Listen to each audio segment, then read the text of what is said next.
पर भोजन उनकी तरफ से, भोजन सबने पाया। जब सुबह हुआ तो महात्मा जन, साधक जन एक दूसरे की तरफ देखे और बोले आज तो हमको बड़ा दोष हुआ, गंदा स्वप्न आया और हमारा संयम बिगड़ गया। बोले ये तो हमको भी हुआ, जितने थे सबको हुआ। उड़िया बाबा के समीप गए, बाबा ने कहा अच्छा ऐसा हुआ, ये तो अन्न दोष है, बुलाओ सन्न पवाने वाले को, फिर चलेंगे। बुलाया और बाबा ने कहा बिल्कुल सत्य बोलना, नहीं तो आप जानते हो इतने महात्माओं के संयम को आपने भ्रष्ट कर दिया, सत्य बोलना क्या बात थी। तो उनका महाराज संतान नहीं हो रही थी, सुना था आप बहुत सिद्ध महापुरुष हैं तो आपके परिकर को इसीलिए पवाया, अंदर काम भाव था कि हमारे कामना थी कि संतान उत्पन्न हो, वैसे ही चिंतन करते हुए बनाया ऐसे। बोले सबका संयम नष्ट कर दिया, होश में, नरक जाने वाली बात मत सोचो। अरे संतों को पवाओ जैसे अपने पुत्र को पवाते हैं, ऐसी भावना करनी चाहिए। आज हो भाग्य तो परिणाम खुद मंगल में निकलेगा। काम भाव से युक्त होकर क्यों बनाया, सब संतों के अंदर विकार पैदा कर दिया।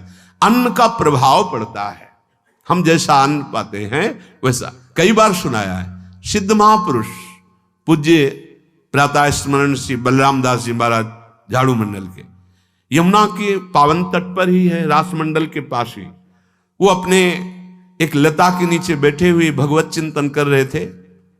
अचानक यमुना जिस नजदीक है तो कोई माई स्नान किए हुए निकली तो नेत्रों ने देखा और विकार उत्पन्न हो गया।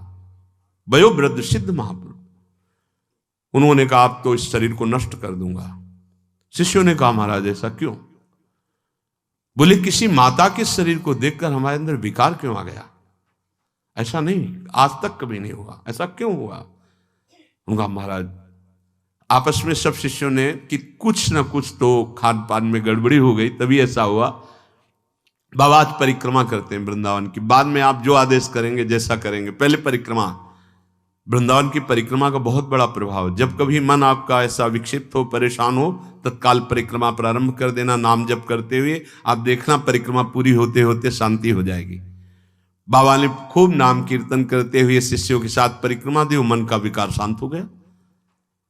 उनका ऐसा कैसे हो सकता है कि हमारे अंदर विकार आ गया? ये बड़ी सूक्ष्मता का विषय है। कल प्रसाद कहां से आया था? तो उस समय लाडले गोविंद देव जी महाराज यहीं विराजमान थे वृंदावन में।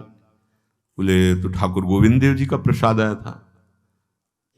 लकुट उठाई, है वो तो भगवत स्वरूप, तस्मित तज्जने भेदा भावात।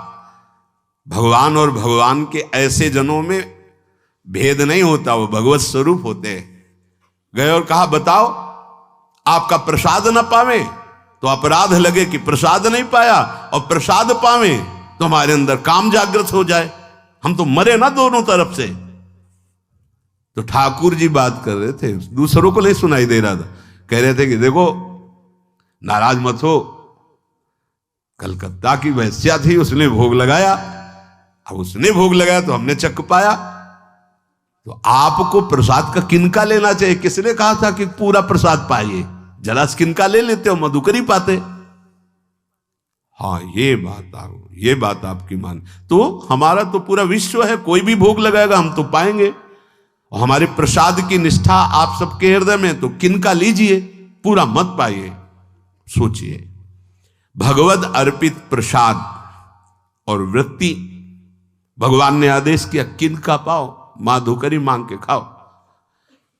यहां वर्णन कर रहे, यदि हम अन्न थोड़ा भी हमारे अंदर दूषित चला गया, तो जब कभी ऐसी विकार की भावना हो, आपके अंदर विकार बन रहा है, तो खोजिए।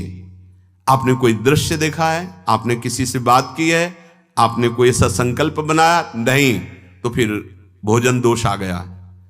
अब आज उपवास कर दो, जब तक वो वृत्ति न नष्ट हो तब तक कुछ मत पाना, जल से काम चलाना, तो एक दिन एक पहर अपने आप शांत हो जाएगा। अगर बहुत विकलता हो रही तो नाम कीर्तन शुरू कर दो, भोजन मत पाना, नाम कीर्तन शुरू, बिल्कुल शांति मिल जाएगी, बिल्कुल। और ये तो उदाहरण महापुरुष इसलिए देते कि हम सावधान रहें। हमारे अच्छे भाव या बुरे भाव में ये 10 बातें बहुत प्रभाव डालती हैं। पहला स्थान, दूसरा अन्न, और तीसरा जल, पानी भी बहुत संभाल के। नहीं, आजकल तो देखो प्रायः ऐसे दांत से प्लास्टिक नोचेंगे, ऐसे पानी पिएंगे, कब भरी गई, कहां भरी गई, कैसा पानी, बड़ा देखो कैसा हमारे भजन साधन के लिए विक्षेप पैदा होता चला जा रहा है। पहले सुंदर सरोवरों का जल, मतलब 15 वर्ष तो गंगा जल ही केवल पिया है, जो आकाशवृत्ति से मिला नहीं, गंगा जल ही पिया है। कुआं का जल, फिर आया हैंडपैप का जल, अपवित्र होने लगा। हैंडपैप में जो वाशर, अगर वो कहीं चमड़े का पड़ा हुआ है तो अपवित्र जल हो गया।